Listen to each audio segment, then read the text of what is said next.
Against a black backdrop, the National Park Service Arrowhead logo stands above the words Kennesaw Mountain National Battlefield Park. Hello ladies and gentlemen, welcome to another virtual program from Kennesaw Mountain National Battlefield Park. This program is being presented as part of our 157th battle anniversary. It happened on June 27, 1864.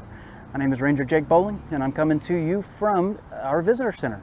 I'm just at the end of the back patio, standing in our memorial field. It is a wonderful, overcast, cool summer day, which is not very common in Georgia in June. I'm standing right next to my right here is one of my favorite oak trees, and I'm in this beautiful, one of my favorite locations to talk about one of my favorite subjects, and that is music. So music is a very dense topic. But it is one of the things that I love about it is that it is one of the most basic elemental things that we can all come together on. We can almost everyone likes music, albeit there are millions of different types, but that is one of the things that we as humans can usually come together on. And that's kind of what I wanted to talk about today. As I mentioned, the subject of music is very dense, especially during the Civil War. So I wanted to really focus on the human side of it and what it meant to different people. And I'll kind of just jump right in. Music in the 19th century was a huge rallying cry, and it meant a lot of different things to a lot of different people. One of the more common themes throughout the American Civil War, and when it comes to music, was what it did among populations of freed and enslaved peoples. Music is a way to join folks together, a form of resistance, form of communication, form of jubilation, spiritualness. Frederick Douglass sums it up very well. The music that he grew up listening was a testimony against slavery and a prayer to God for deliverance from chains. Okay, very powerful words, and that hints at the power and the beauty of music. Okay, now for the soldiers and in the life of the military, the average soldier probably heard some type of music every day. And music in the military has a long history, going back hundreds of years, as being fairly utilitarian. The soldiers it was used kind of as the alarm clock at the military. It told them when to wake up, told them when to go to chow hall. It communicated orders on the battlefield where a man's voice may get lost. Bugle calls could signal and initiate tactics. Drum beats could help organize and keep the men in rhythm, in cadence. Okay, but there is so much more to it, and how music was used as a storytelling method and used kind of in the morale of the military is fascinating to me, and I hope maybe you'll find an interest too. I will post along with this some resources that you can look more into, and of course you can always get in touch with us directly through social media or by coming into the park and talk more about these subjects.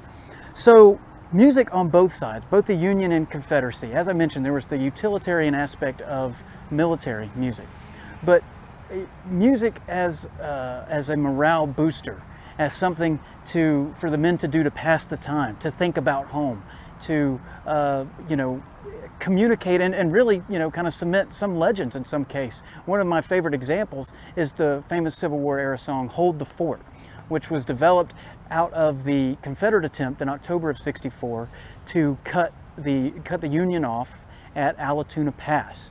The Union is briefly outnumbered by the Confederate soldiers, and they frantically signal with the signal flags back to Kennesaw Mountain to ask for reinforcements. And Sherman allegedly, as the legend goes, tells the brave men there to hold the fort. He'll be sending help soon. And it's such a powerful song, and it was used, once it was developed, used as kind of a rallying cry and kind of to remember that time period. Okay, we talk about that rallying cry and what the emotional use of music was. It was very common, and as I mentioned, the unifyingness of music. There are many instances of both Union and Confederate soldiers coming together during the Civil War, coming together to trade, coming together during battlefield truces, a very notable truce that you'll hear about in other programs of ours that happened at Cheatham Hill, truce to bury the dead, where the men would talk as Americans. Okay, music was one of the key elements in that part of the story. And throughout the war are numerous examples of both sides coming together through music. Whenever the two sides would have maybe a shorter geographic separation, if they were both stationed along a river, for example, the Union band may pick up to pass the time and may start playing some northern favorites. And the southern guys would holler over to request songs, and vice versa. And in many cases, they would oblige each other. There are other examples of the Army bands battling with each other to play. The southern side might play one of their favorite songs, Lorena, and across the river, the Union side, hearing that, would attempt to play it even better. And the sides would go back and forth, play versions of each other's songs. The southern side may play a version of Yankee Doodle to kind of jokingly tease the other side, whereas the Union side might play a version of Dixie just to mess with the southern boys. So there are numerous examples of music being used in those kind of things, in those instances that kind of bring the guys together. Now, part of this program is going to be actually a performance done by myself and volunteer Leanne Chrisman. You'll see that after this portion of the program.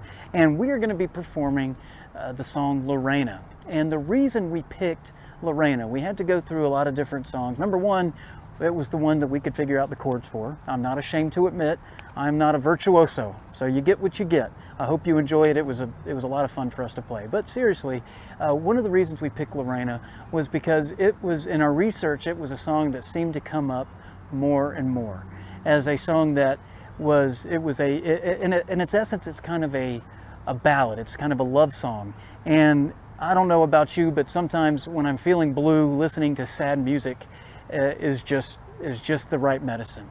And it's kind of a weird thing, but I think some of us have been there. You listen to sad music when you're not feeling great, and it kind of helps you get through that. And this was absolutely true of music. And it seems, again, through our research, Lorena was a favorite of both sides, and that kind of evoked that same emotion.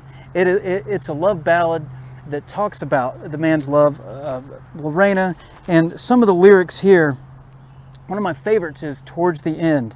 It matters little now, Lorena. The past is in the eternal past. Our heads will soon lie low, Lorena. Life's tide is ebbing out so fast. And you can imagine the emotion that it would evoke for these men, many far away from home for months and years at a time, who have their own version of Lorena back home.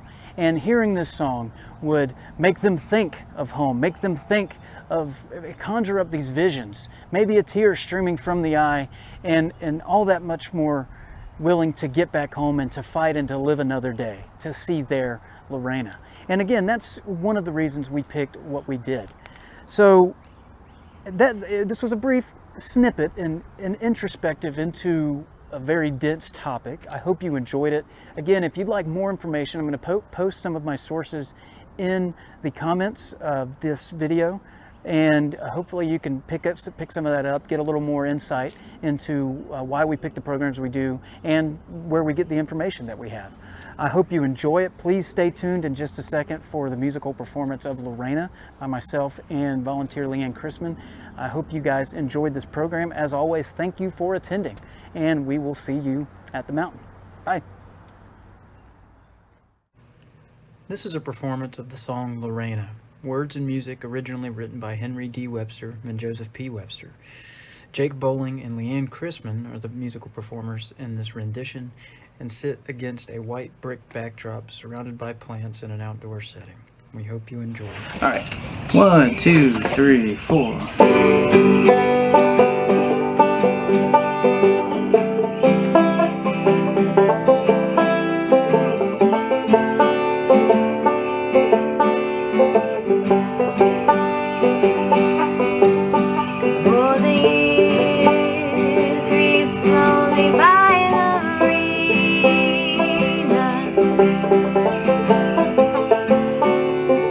Snow is on the grass again.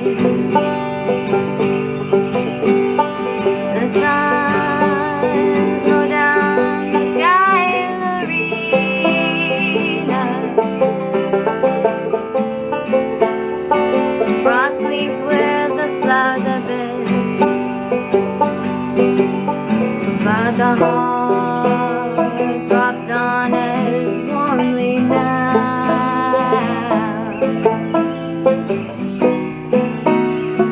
Spend the summer days were nice. Oh, the sun can never dip so low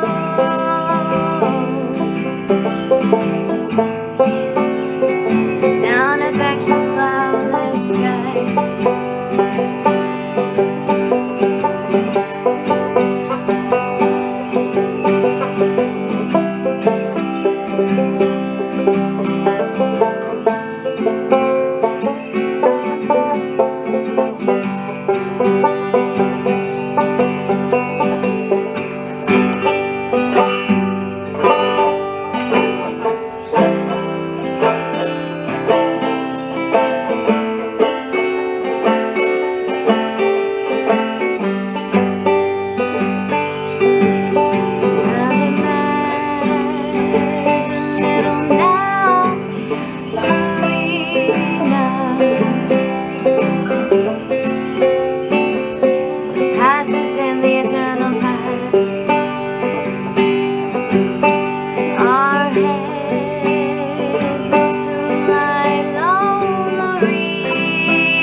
Life's tide is ebbing out so fast.